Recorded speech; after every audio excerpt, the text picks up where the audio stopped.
जहाँ भी शोषण और अत्याचार होता है आप अपनी बात बड़ी मुखरता से रखते हैं जी। आज इस जंतर मंतर पे आपका आना हुआ, क्या कहेंगे?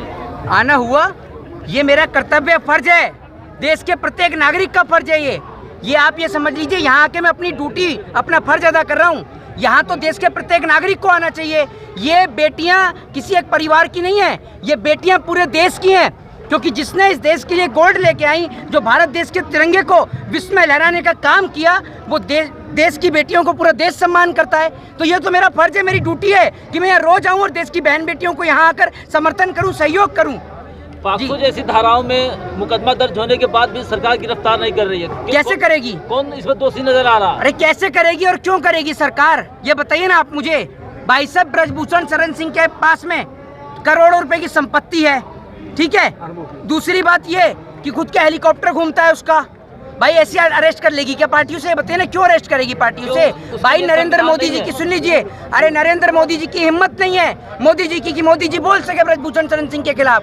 आज आप ये देखिए, स्मृति ईरानी अपनी बेटी के लिए बोलती हैं, लेकिन देश की बेटियों के लिए नहीं बोलती।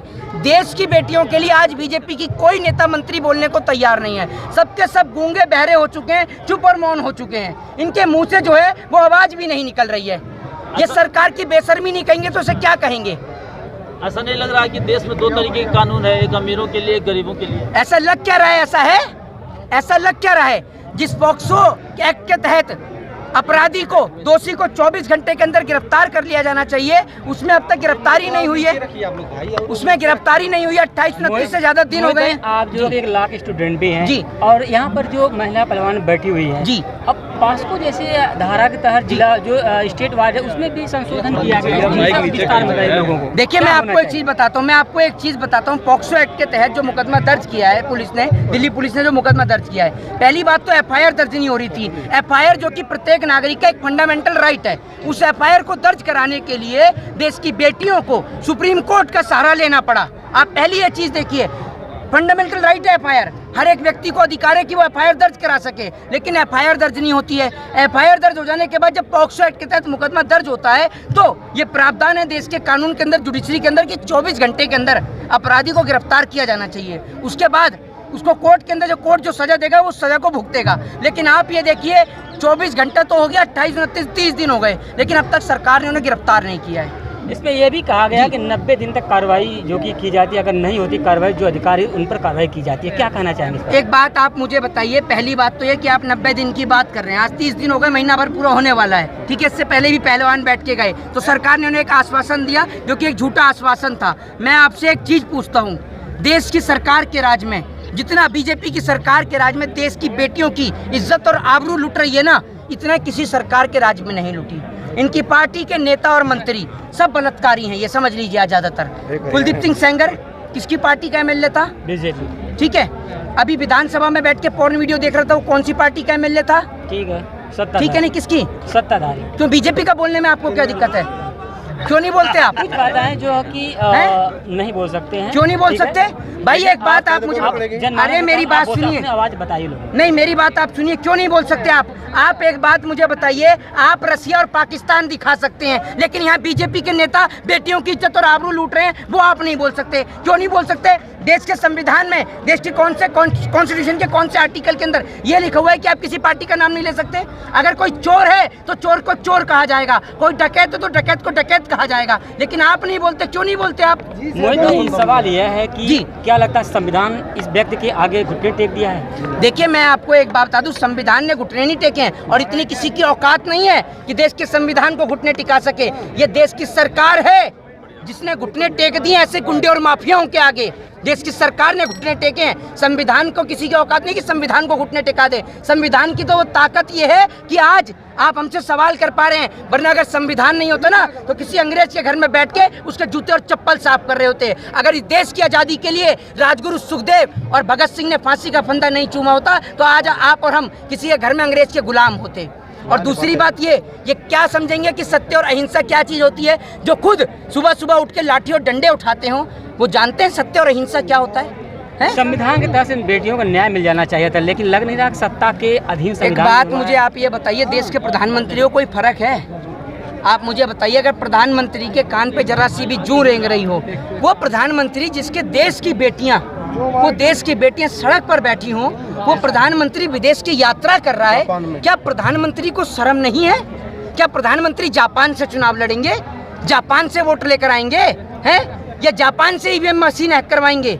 जरा इस सवाल का जवाब तो दे प्रधानमंत्री जो जापान में घूम रहे हैं। यहाँ आज देश की बेटियां सड़क पर बैठी हैं, कश्मीर से कन्याकुमारी तक का हर एक व्यक्ति यहाँ पर आकर किसानों को समर्थन, पहलवानों को समर्थन दे रहा है। तमाम किसान भाई हमारे यहाँ पहुँच चुके हैं, लेकिन मजाले सरकार का कोई नेता बोल दे।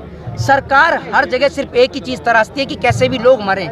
किसान आंदोलन के तहत 350 से ज़्यादा हमारे किसान भाइयों की शहादत हुई। 750। जो बाइडन ऑटोग्राफ मांग रहे थे मोदी जी के, है जी, जो बाइडन ऑटोग्राफ मांग रहे थे मोदी जी के, मोदी जी। हाँ, नरेंद्र मोदी जी तो बहुत बड़े सुपर स्टार है ना, जो उनका ऑटोग्राफ मांगे। कहाँ देख लिया आपने, कहाँ देख लिया? लोग चल रहा है, तमाम चैनल पे चल रहा है। भाई साहब, चैनल वालों को मैं नहीं देखता। अगर चैनल वाले कल को ये कहेंगे कि भैया नहीं, टीवी को, अरे मेरी बात सुन, पूरा देश देखता है। एक मिनट चाचा, एक मिनट थोड़ा सा पीछे। अगर टीवी वाले ये कह देंगे कल को ये गोबर का डब्बा भरकर और उसको ये चम्मच निकाल के कहेंगे गोबर नहीं च्यवनप्राश है, तो चाट जाओगे आप, चाट लोगे आप? सवाल का जवाब दीजिए। सवाल का जवाब ये, अगर आप ही कह रहे हो, नहीं आप ही कह रहे हो, नहीं मोदी जी के क्यों लेंगे, जो बाइडन क्यों लेगा? जो बाइडन कोई सड़क पे मोच की जो मोदी से नहीं मिल सकता। क्या मोदी जी, मेरी बात सुनिए, मेरी बात सुनिए। एक देखिए, मैं आपको एक चीज बताता हूँ। अभी टीम इंडिया का मैच चल रहा है, मैं आपको बता दूं, टीम इंडिया का मैच चलने वाला है, अभी ओडीआई स्टार्ट होने वाला है। देश की जो जिस तरीके से जो बड़ा जो गंभीर जो गेंदबाज है हमारा जसप्रीत बुमराह, वो घायल है। मैं बस यही कहना चाहूँगा, टीम इंडिया को यही सजेस्ट करूंगा कि भैया जब तक जसप्रीत बुमराह वापस नहीं आ जाता, उसकी जगह पे नरेंद्र मोदी को खिलाया जाए, क्योंकि जितनी लंबी नरेंद्र मोदी फेंकते हैं उतनी लंबी शायद ही कोई फेंकता होगा।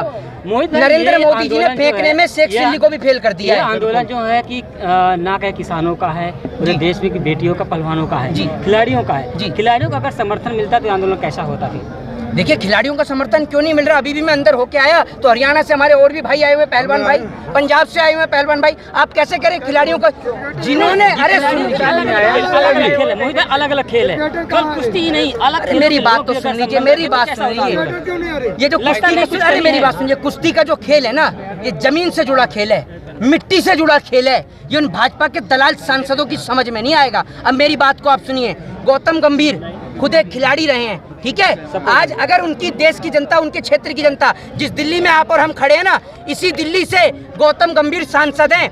अगर उनके क्षेत्र के अंदर कोई आदमी बीमार हो जाए और उसको अस्पताल में इलाज कराने के लिए मेंबर ऑफ पार्लियामेंट का लेटर लिखवाना हो, तो पहले वो ये देखे कि हमारे एमपी साहब कौन से स्टेडियम में क्रिकेट मैच देख रहे हैं, फिर स्टेडियम में जाके क्रिकेट मैच का पास ले और फिर वहाँ जाके लेटर लिखवाए। ये मुझे समझ में नहीं आता। ये खिलाड़ी आप जिनकी बात कर रहे हो ना, भाई साहब, कुश्ती का एक खिलाड़ी दिखा दो जो गुटखे का प्रमोशन और प्रचार करता हो, या सट्टे का प्रचार करता हो, ठीक है। ये खिलाड़ी ऐसे हैं, देश की विडंबना। ये देखिए, देश के हीरो, देश के सेलिब्रिटी गुटखे का प्रचार कर रहे हैं और खिलाड़ी जो है वो सट्टे का प्रचार कर रहे हैं। ये लोग, आप ये देखिए, गौतम गंभीर को जो खिलाड़ी खरीद रहा है, इसके यहाँ पर सीबीआई ईडी की रेड नहीं होगी। करोड़ों रुपए की टीम खरीदी है, सीबीआई की रेड हो इनके घर पे, ईडी की रेड इनके घर पे हो। ईडी और सीबीआई की रेड होती है सतपाल मलिक जैसे लोगों के घर पर, वो जो किसानों के पहलवानों के समर्थन में आ रहे हैं। जेल से उन्होंने प्रधानमंत्री को खत लिखा, मुझे फांसी दे दो। भाई साहब, देश के प्रधानमंत्री जी का मैं आपको एक बात बता दूं, देश के प्रधानमंत्री जी का कोई बस नहीं है, देश की जनता को भी एक साथ मार सकते हैं। और मैं तो हाथ जोड़कर आज नम्र निवेदन करता हूं देश के प्रधानमंत्री महोदय से कि प्रधानमंत्री महोदय, इस देश का लाखों करोड़ों खरबों रुपया आपने हथियार खरीदने में हर साल आप बेकार करते हैं। करोड़ों रुपए का हथियार हम खरीदते हैं, उसके बावजूद भी हमारा जवान बॉर्डर पर शहीद होता है। आप करोड़ों रुपए का हथियार खरीदने के बाद भी देश के लोगों को आपस में लड़ाते हो। मैं आपसे आग्रह करूंगा, निवेदन करूंगा कि आप जनता को आपस में लड़ाने से अच्छा है वो जो परमाणु और जो न्यूक्लियर रखे हैं वो हमारे देश पे ही गिर दो। आपस में हमें लड़ाने से अच्छा है कि हम एक बारी में मार दो, एक बारी में मरना चाहते हैं। मोहित जी, यूपी में एक तरफ हकीकामा जैसे माफिया को तुरंत जो कि सरकार किसी भी तरह कहा जाए तो इनकाउंटर हुआ, जैसे भी हुआ हो, लेकिन एक विभूषण शरण सिंह उसी यूपी से हैं और ये भी ये बलात्कारी जिस पर कहा जा रहा है। आप अतीक अहमद की बात, न्याय कहीं घुट नहीं, मेरी बात सुन लीजिए, आप अतीक अहमद की बात करते हो, सरकार का सुन लीजिए, अतीक अहमद की आप बात करते हो। देश के गृह मंत्री क्या हैं? साधु महात्मा थे, बताइए ना आप मुझे। उनके ऊपर तड़ीपार का आरोप भी लगा था। उत्तर प्रदेश के मुख्यमंत्री क्या थे? उनके भी आरोप लगा था। 50 से 60 मुकदमे दर्ज थे, जो ठीक है ना, संगीन धाराओं में, संगीन धाराओं। ठीक है। साध्वी प्रज्ञा ठाकुर कौन थी?